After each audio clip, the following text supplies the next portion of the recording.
Salam damai sejahtera dalam kasih Kristus Yesus Tuhan kita. Selamat datang kembali sahabat-sahabat setia pendengar suara Sangkakala 107,9 FM, The Voice of Restoration.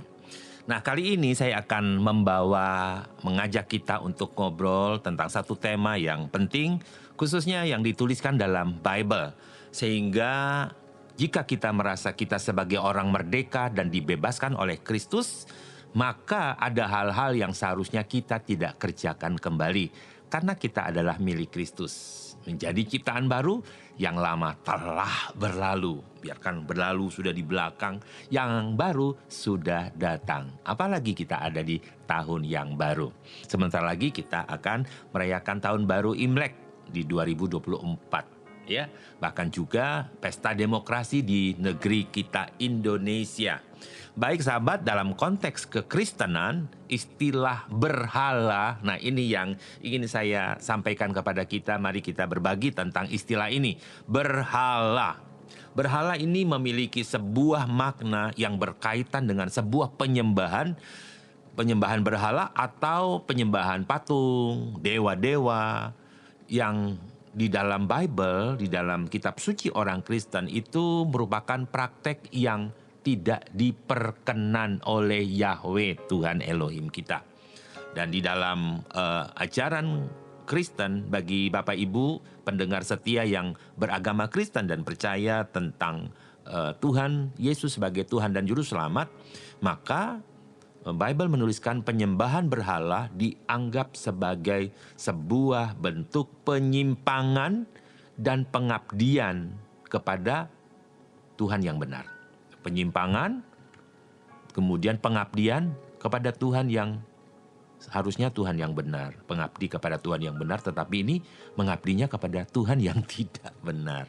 Baik, ini poin yang pertama yang ingin saya share kepada sahabat-sahabat obrolan santai, yaitu tentang kebebasan dalam Kristus Yesus dan kewajiban kita kepada sesama.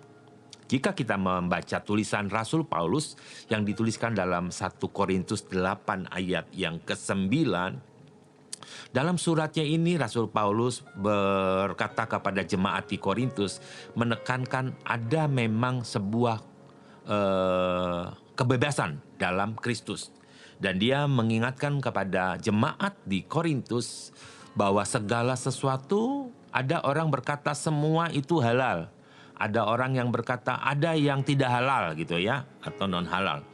Tetapi Paulus juga berkata tidak semua yang disebut halal itu bermanfaat atau membangun gitu ya. Jadi kadang-kadang kita bebas memilih sesuatu, tetapi mari pilihlah sesuatu yang bermanfaat, sekalipun itu boleh gitu. Katakan halal itu boleh atau bisa, gitu ya. Jadi tidak semua yang boleh itu bermanfaat. Ada yang tidak terlalu bermanfaat, untuk apa gitu ya. Atau bisa membangun yang bermanfaat. Ada yang tidak membangun, ya untuk apa kita lakukan. Jadi ketika kita merayakan sebuah kebebasan dalam Kristus, aku bebas nih, aku merdeka, aku boleh makan apa saja, aku boleh pegang apa saja, maka mari kita mempergunakan kebebasan kita untuk membangun. Sekali lagi, pergunakan kebebasan dalam Kristus untuk membangun, kemudian memperkuat iman, ya, percaya sesama kita, orang percaya. Sebab bukan cuma kita yang hidup di bumi ini loh, kita juga banyak orang yang hidup ya bersama-sama dengan kita. Dan ayat yang dikatakan oleh Rasul Paulus, dia bilang begini ya, saya akan baca di dalam 1 Korintus 8 ayat 9. Akan tetapi perhatikanlah agar jangan kebebasanmu itu menjadi batu sandungan bagi mereka yang lemah. Jadi kadang-kadang kita tuh bebas, boleh melakukan apa saja. Karena kita merasa sudah tidak ada yang bisa mengikat kita. Semua kalah oleh karena Tuhan. Kita punya Tuhan yang benar. Tetapi kebebasan yang Tuhan kasih di dalam anugerah Yesus itu tidak boleh menjadi sandungan bagi mereka yang lemah. Maksudnya lemah apa sih, Pastor? Maksudnya lemah itu tidak semua orang punya iman yang sama gitu loh. Tidak semua orang kuat. Dia punya pengetahuan iman yang berbeda, tidak sama. Ada yang mungkin kadar imannya percaya kepada Yesus itu seperti anak-anak, kanak-kanak bahkan bayi. Ada yang sudah dewasa. Nah, yang sudah dewasa itu tidak boleh menjadi batu sandungan bagi mereka yang masih lemah.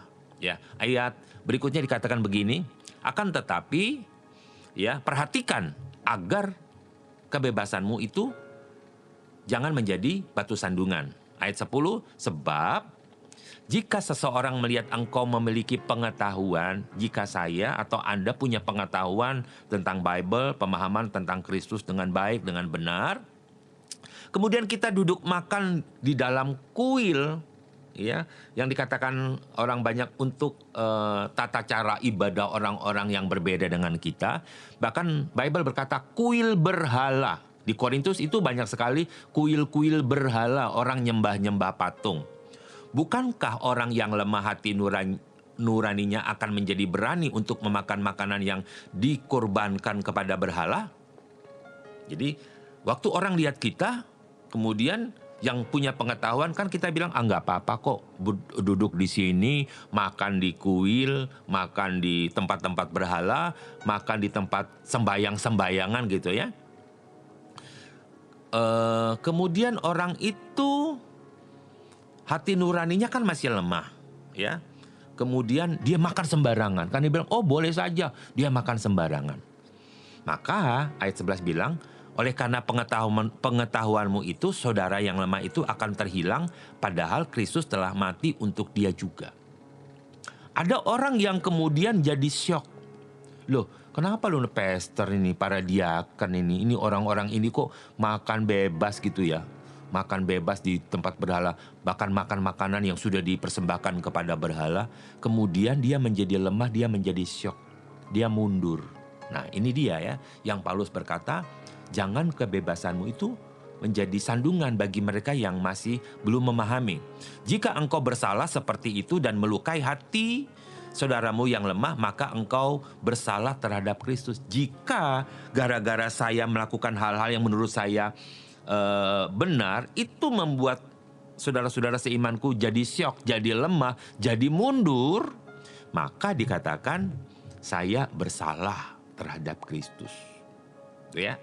Nah, oleh sebab itu kadangkala kita suka makan makanan, bahkan ada orang yang berani makan di meja persembahan gitu ya, yang khusus kepada orang meninggal dan lain sebagainya. Jika makanan itu menyebabkan saudaraku tersandung, aku sekali-kali tidak akan makan daging sampai selamanya. Wah, Paulus bilang begini, aku tidak akan mau makan daging walaupun daging itu enak. Gara-gara makanan daging itu sering dipersembahkan kepada berhala, supaya aku tidak menjadi batu sandungan baginya. Nah ini sebuah nasihat ya, kebebasan dalam Kristus dan kewajiban kita kepada sesama.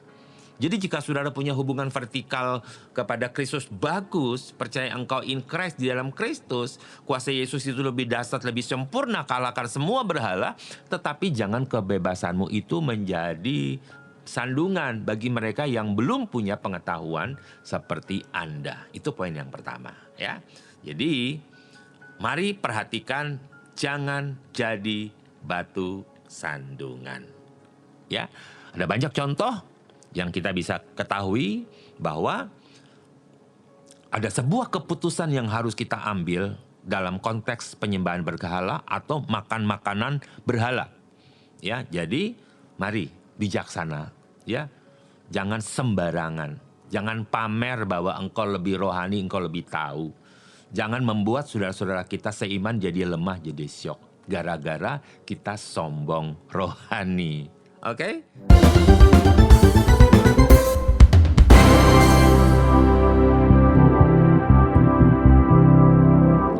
Ya, kembali bersama saya Pastor Guntur Irianto dalam program Obras Obrolan Santai dari program Radio Suara Sangkakala 107,9 FM. Anda pun dapat menyaksikan dan melihat tayangan ini, program ini lewat Instagram @suarasangkakala Malang, juga di Facebook Sangkakala Malang, juga TikTok ya, Suara Sangkakala Malang.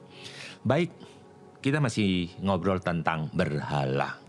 Apa sih berhala itu ya? Tadi sudah dibahas tentang benda-benda yang menghalangi kita dengan Tuhan. Jadi dia berada di antara kita dan Tuhan. Jadi ketika kita ingin berhubungan dengan Tuhan, dia menghalangi kita. Saat kita ingin bicara dengan Tuhan yang benar, dia menutup jalan itu karena itulah berhala. Ya, Rasul Paulus memberikan peringatan keras, ini sangat serius terhadap penyembahan berhala. Dalam suratnya kepada jemaat di Korintus, ia jelaskan bahwa setiap partisipasi ya ketika kita terlibat dalam perayaan-perayaan penyembahan berhala itu akan membuka pintu pengaruh spiritual yang merugikan. Ya, ini merugikan loh. Jadi udah nggak usah terlibat di dalam ikut-ikutan. Kalau sudah Yesus, Yesus saja gitu ya. Percaya Yesus, semuanya Yesus. Ambil firman Tuhan sebagai tuntunan hidup. Jangan campur adukan antara iman kepada Kristus dan mencoba mencampurkan dengan berhala-berhala gitu ya. Oleh karena itu kita tuh diajak untuk menjauh dari segala bentuk penyembahan berhala. Fokus hanya pada penyembahan kepada Tuhan yang benar. Ayo, mari kita jelajahi bersama cara bijak untuk tetap setia. Nah, peringatannya seperti apa? Paulus bilang begini, sebab itu saudara-saudaraku yang terkasih, hendaklah kamu menjauhkan diri dari penyembahan berhala. Ingat ya, penyembahan ya. Ini penyembahan yang salah. Nyembah kepada patung dewa-dewa dan lain sebagainya. Bagi kekristenan ini tidak boleh. Paulus berkata, jauhkan dari penyembahan-penyembahan berhala. Sebab maksud perkataanku ini adalah, apakah aku berkata bahwa berhala adalah sesuatu atau yang dikurbankan kepada berhala adalah sesuatu? Jadi ini dua. Apakah berhala itu sesuatu nyata? Apakah yang dikorbankan, yang dipersembahkan, yang diberikan kepada berhala itu juga sesuatu? Saya melihat bahwa tidak ada orang yang memberikan sesuatu angin kepada berhala. Dia pasti ada sesuatu. Kemudian yang kedua, ada yang dia lihat, yang dia jumpai, ada sesuatu. Artinya, ya ini bisa disentuh, ya bisa dipegang. Tetapi di balik yang bisa disentuh atau dipegang itu, ada sebuah penyembahan secara spiritual. Bukan itu maksudku, melainkan apa yang dikorbankan bangsa-bangsa, mereka mengorbankan kepada roh-roh jahat dan bukan kepada Elohim. Berarti fokusnya itu bukan kepada Tuhan, kepada Elohim, kepada Yahweh Bapa di surga. Tidak, tapi fokusnya itu kepada roh-roh yang di luar roh Elohim. Dan aku tidak ingin bahwa kamu bersekutu dengan roh jahat. Di balik penyembahan roh berhala tadi, itu ada roh jahat. Hati-hati, makanya Paulus tahu. Tuhan bilang kepada Paulus untuk jauhi. Jangan coba-coba ya. Mari jauhi hal itu. Kamu tidak boleh minum dari cawan Tuhan lalu minum juga dari cawan-cawan roh jahat. Kamu tidak boleh mengambil bagian dari meja Tuhan lalu mengambil bagian juga dari meja roh-roh jahat. Jangan dicampurin ya.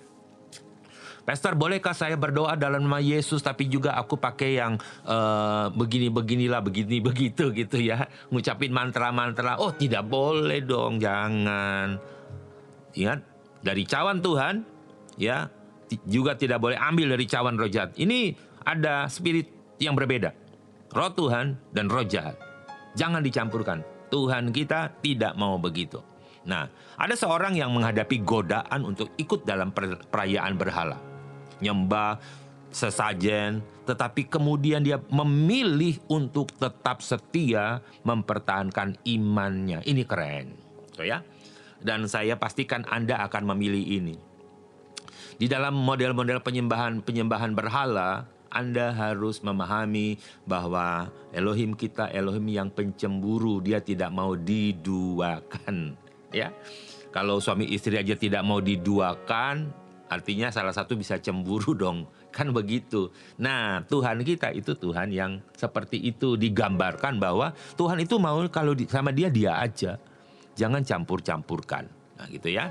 Jadi, walaupun Anda digoda untuk ikut nyembah berhala, sebab dengan nyembah berhala atau memberikan sesajen Anda akan sugih atau kaya gitu ya.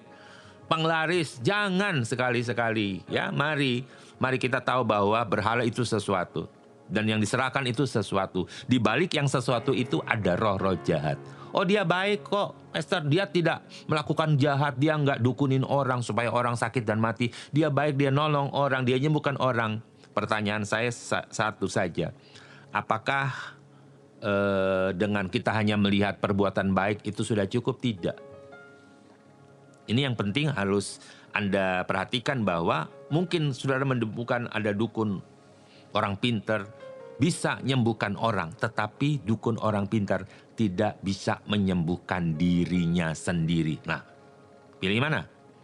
Tuhan yang hidup, yang ajaib dalam Kristus, atau jadi orang pintar dengan bangga punya mantra-mantra? Tentu pilihlah Yesus dengan iman percaya kita. Jadi waktu kita bebas di dalam Kristus, tentu kita harus ikut kehendak Elohim, gitu ya. Ikut Kristus, ikut kehendaknya, ikut tuntunannya. Rasul Paulus mengajarkan dalam surat kepada jemaat di Roma bahwa dalam kebebasan kita memiliki tanggung jawab. Ingat ya, dalam kebebasan kita memiliki tanggung jawab untuk membangun. Ayo bangun semuanya, ya, membangun menjadi tempat, menjadi bangunan yang baik gitu ya.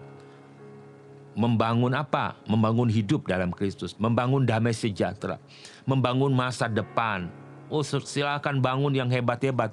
Itu kita dapatkan di dalam Kristus. Terus melayani. Ya tidak mungkinlah kita melayani Tuhan dan melayani berhala. Jangan. Ya, tidak mungkin kita ada di dua kaki perahu tersebut. Kemudian apalagi mengasihi. Bagaimana kita dapat mewujudkannya? Mari temukan bersama. Kalau kita baca dalam Roma 14 tentang hukum kebebasan dan apa yang menjadi kehendak Tuhan, Paulus tulis begini, terimalah orang yang lemah imannya, namun tidak dengan pikiran-pikiran yang menghakimi. Ada orang lain yang belum paham, yang belum tahu, jangan dihakimi, jangan dimarah, jangan dibentak-bentak, tapi dikatakan tidak menghakiminya, tetapi menerima dengan imannya. Jadi sampaikan bahwa oh iya, untuk sementara ya nggak apa-apa, kamu boleh, tapi mari belajar. Suatu waktu kamu akan memahami bahwa Tuhan Yesus cukup satu untuk semuanya. Ya, jangan menghakimi orang-orang yang lemah imannya.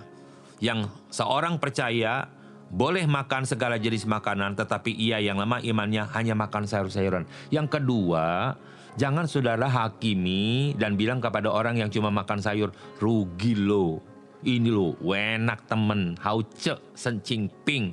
Aduh, kenapa kamu gak makan? Kamu tidak melakukan kebenaran. Karena sebenarnya daging pun boleh makan, bebas. Apa saja boleh. Waduh, sementara orang itu tidak bisa makan daging dan tidak pernah bisa menelan daging, kemudian kita mulai menghakimi dia. Ya. Dikatakan begini, ada orang yang boleh makan segala macam karena imannya, karena tubuhnya bisa menerima itu dan bermanfaat.